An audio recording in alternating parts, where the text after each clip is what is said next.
রাজ্য জুড়ে গেরুয়া ঝড়ের মধ্যেও বসিরহাট দক্ষিণ বিধানসভা কেন্দ্রে জয়ী হয়েছেন তৃণমূল কংগ্রেসের সুরজিৎ মিত্র বাদল।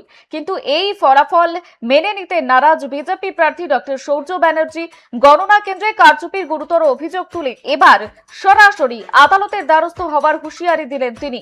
বিজেপি প্রার্থীর অভিযোগ, গণনার দিন ভোর 5টার সময় নিয়ম ভেঙে গণনা কেন্দ্রে প্রবেশ করেছিলেন তৃণমূল প্রার্থী, যেখানে তাদের দীর্ঘক্ষণ বাইরে অপেক্ষা করতে হয়। ৯,৮৪৫ ভোটে তৃণমূলের এই জয়কে অস্বাভাবিক বলেই দাবি করে তিনি জানিয়েছেন, আইনি প্রক্রিয়ার মাধ্যমে সত্য সামনে আনবেন। এই ঘটনাকে কেন্দ্র করে এখন বসিরহাটে শুরু হয়েছে প্রবল রাজনৈতিক চাপানুতোর। এই মুহূর্তে বসিরহাটের দিকে নজর রয়েছে। বসিরহাট দক্ষিণে গণনায় কারচুপির মারাত্মক অভিযোগ উঠেছে। অভিযোগের তীর রয়েছে তৃণমূলের দিকে। আইনি লড়াইয়ের ইঙ্গিত বিজেপি প্রার্থীর।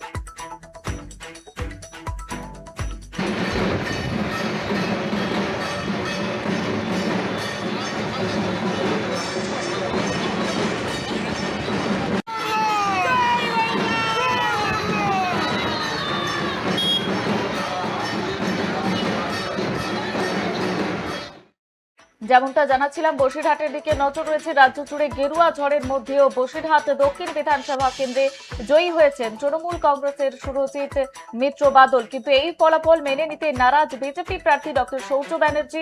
গণনা কেন্দ্রে কারচুপির গুরুতর অভিযোগ তুলে এবার সরাসরি আদালতের দ্বারস্থ হওয়ার হুঁশিয়ারি দিয়েছেন তিনি।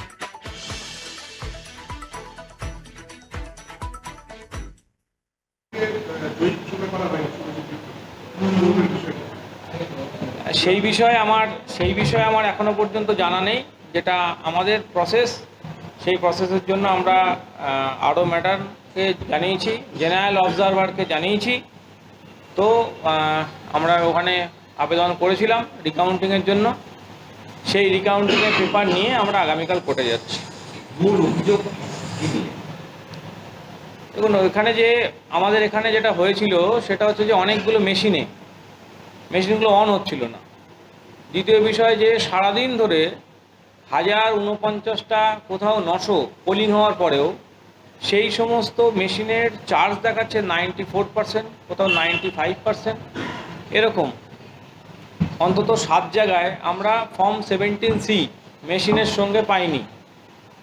তো সেই যে বিষয়গুলোকে আমরা রেখেছিলাম, কিন্তু সেই রাখার পরেও এখানে তার কোনো আমরা সহযোগিতা বলবো না ঠিক, কিন্তু সেভাবে এই ফর্ম 17Cগুলো না পাওয়ার পরেও সেখানে কিন্তু কাউন্টিং হয়ে গেল। আমরা কিন্তু সেখানে বলেছিলাম যে এটা না করার জন্য, কিন্তু সেটা হয়নি। তো এইসবের বিরুদ্ধেই আমরা হাইকোর্টে যাচ্ছি।